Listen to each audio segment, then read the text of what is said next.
ব্ৰহ্মপুত্ৰ আৰু পাহাৰী অঞ্চলৰ ঢলৰ বাৰণি পানীৰ ফলত নামনি অসমৰ গোৱালপাৰা আৰু ধুবুৰী জিলাৰ বিভিন্ন অঞ্চল পানীত ডুব গৈছে। ইয়াৰ ফলত বিভিন্ন ধৰণৰ ক্ষয়ক্ষতি হৈছে। কৃষকসকলৰ বহুতো ক্ষয়ক্ষতি হৈছে। এই বাৰণি পানীৰ ফলত জীৱ-জন্তুৰ বিভিন্ন ধৰণৰ অসুবিধাৰ সৃষ্টি হৈছে। নামনি অসমৰ বিভিন্ন ৰাস্তা ঘাট দলং ভাঙি চিঙি বিস্তৰ ক্ষতি সাধন হৈছে। কেইবাদিন ধৰি নেৰানেপেৰা বৰষুণৰ ফলত ব্ৰহ্মপুত্ৰ আৰু পাহাৰীয়া অঞ্চলৰ ঢলৰ পানীয়ে মানুহৰ বহুতো ক্ষয়ক্ষতি হৈছে। বিশেষকৈ কৃষকসকলৰ বহুতো ক্ষয়ক্ষতি হোৱাত এক হাহাকাৰৰ সৃষ্টি হৈছে। এনেকৈ আৰু নেৰানেপেৰা বৰষুণ হলে আৰু বেছি ক্ষয়ক্ষতি হোৱাৰ সম্ভাৱনা দেখা গৈছে। স্কুলৰ ল'ৰা-ছোৱালীৰ ছাত্ৰ-ছাত্ৰীৰ পঢ়া শুনাৰ ব্যাঘাত জন্মিছে আৰু পৰীক্ষাৰ ব্যাঘাত জন্মিছে।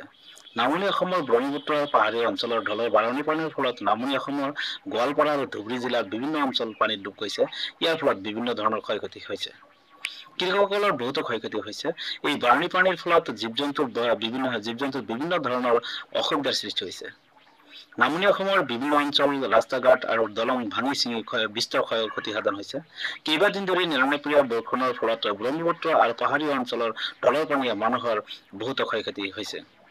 বিশেষকৈ কৃষকসকলৰ বহুতো ক্ষয়ক্ষতি হোৱাত এক হাহাকাৰৰ সৃষ্টি হৈছে। এনেকৈ আৰু নেৰানেপেৰা বৰষুণ হলে আৰু বেছি ক্ষয়ক্ষতি হোৱাৰ সম্ভাৱনা দেখা গৈছে। স্কুলৰ ছাত্ৰ-ছাত্ৰীৰ পঢ়া শুনাৰ ক্ষেত্ৰত পৰীক্ষাৰ ক্ষেত্ৰত ব্যাঘাত জন্মিছে। এয়া আপোনালোকৰ সন্মুখত দেখাই আছো দৃশ্য, আপোনালোকে চাওক দৃশ্যাংক। মানুহৰ ঘৰ বাৰী পানীত ডুব গৈছে আৰু কেনেকৈ হাহাকাৰৰ সৃষ্টি হৈছে।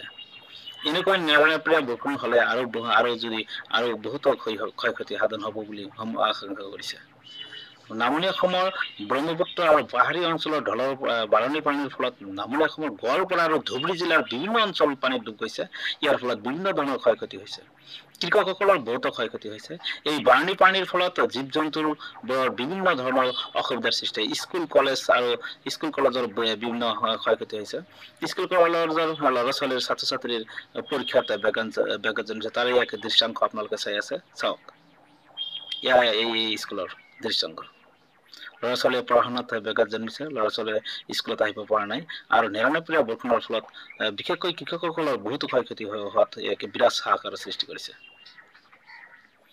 বানপানীৰ ভয়ংকৰ দৃশ্যাংশ আপোনালোকে চাওক।